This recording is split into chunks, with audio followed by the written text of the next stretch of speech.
There's nobody here and there's nothing to do. One of those paradoxes of non-duality. Because non-duality basically says that everything's made of one consciousness.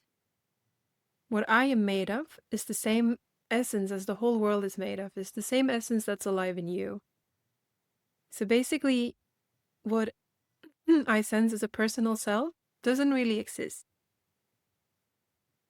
And if this personal self is suffering, if I have envy, or if I feel shame, or if I feel unlovable, then you can easily paint that over with a non-dual understanding and say, well, there's nobody here and there's nothing to do, so your suffering is not really experienced by anyone. Well, technically you could say that, because it's all made of the same essence. My suffering and the one noticing the suffering and the rest of the world is the same. But that's not really helpful. That's just blasting over suffering with a mental concept. Unless it's your lived experience that there's nobody here and nothing to do, then there is actually something to do. It's not enough to be in suffering and just say, oh, I'm going to pretend that doesn't exist because it's just one thing that's happening in the dance of the universal oneness. Well, you could say that, but you still suffer. So I'd like to use the wisdom of Rupert Spira, who is a contemporary spiritual teacher and one of my primary sources of inspiration in this field. And he basically says that if it feels like you are a separate self, then there is something for that separate self to do. And that basically means that as long as it feels like you're suffering, you can go looking for the ultimate truth. Until it's your lived experience that you are one with everyone and everything, there is more unfolding for you to do. There is something for this perceived sense of separate self, of person. There's something to do. And the reason I want to bring it up is because I find it a bit misleading if you only get stuck in the mind narrative that I have realized, or I've come to the conclusion in my mind that non-dualism is right. That everything is made of the same essence, that my consciousness is made of universal consciousness, or it is universal consciousness, and it's the same as the rest of the world. There is no me as a personal human who suffers. Although that might be true, that's not your lived truth. For you, it feels like you're a human. You're feeling very lonely, or very unlovable, or very ashamed. And that's not a comfortable state to be in. So you plastering that over with a mental idea of something isn't actually relieving you of suffering. So as long as it feels like you are a separate self, like you are a human, there is something for you to do. And that is to go look for yourself. And the reason I find it a bit sad is because we're not actually relieving people of suffering. If we don't encourage each other to go look where our suffering is originating from, if we just take an idea of non-dualism and put it on top and say, well, it doesn't really matter because there's no one here who suffers. Well, if we don't go looking for that apparent someone, because it feels very much to me like someone is suffering in here, and until I've seen through that illusion, I will suffer, or I will have the experience of suffering. And that's where it really becomes important, or at least for me, the idea of non-dualism is secondary. What's more important is, how does it affect the suffering? What do I do with it?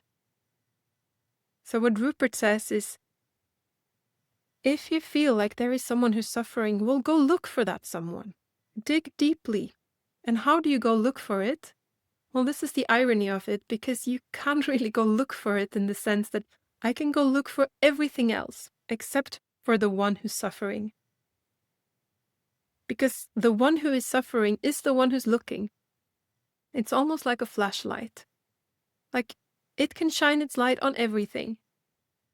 Around the room, on a car, into the forest. But when you ask it to shine its light on the light bulb itself, the light bulb inside of the flashlight, it can't do that because the light shines out. So it kind of it shines its light on the source of its light. And the same is true for us. When I go looking for the one who's suffering, I'm not going anywhere else because I am the source of the one who's suffering. I am the light in the light bulb. So to go look for that one is more like a meditation. It's basically stripping away everything that I can notice. That's not the sufferer. Just as the light bulb can say, anything that I can shine my light on is not me. Because I'm the source of light. And same is true for the sufferer, in the sense that what I essentially are, if there's someone in here who's suffering, what that person essentially is the one who experiences the suffering. And that's where meditation come in.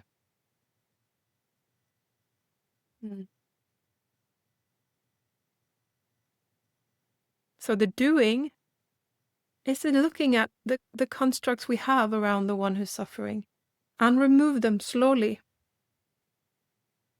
It's called the Neti Neti process. Or it's from the Vedantic path, the Neti Neti, to remove. I'm not my thoughts, I'm not my emotions, I'm not my bodily sensations, I'm not my sense perception, I'm not the idea I have of myself. And slowly I strip away all of these, and then something is left inside that I cannot remove from me because it is me. And what is that? Is that thing actually suffering or not a thing? The thing that's not a thing?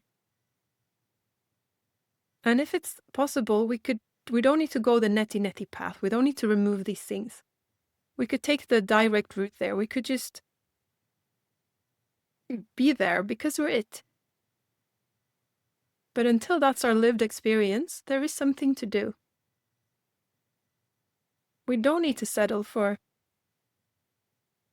surface level non-dualism, where we say, it doesn't matter that suffering is here because there's no one here and there's nothing to do. We're free to be there, of course, but it's not fun. It's not the lived experience. It's not the embodiment of non-dualism. So if there is suffering, there is something to do.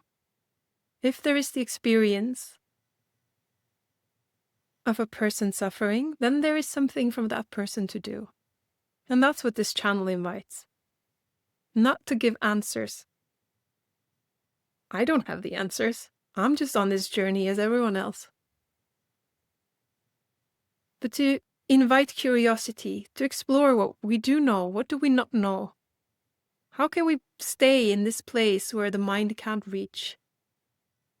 In the actual light bulb, where the light don't shine, because it originates from there. It is light.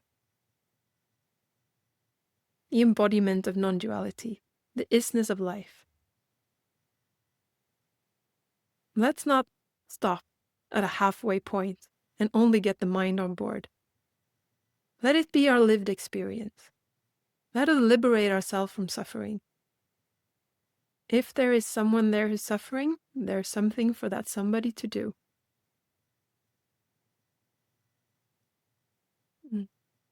You're listening to Consciousness in Me, and my name is Josephine.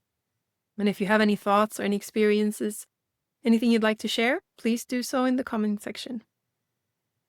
Hope to see you next time.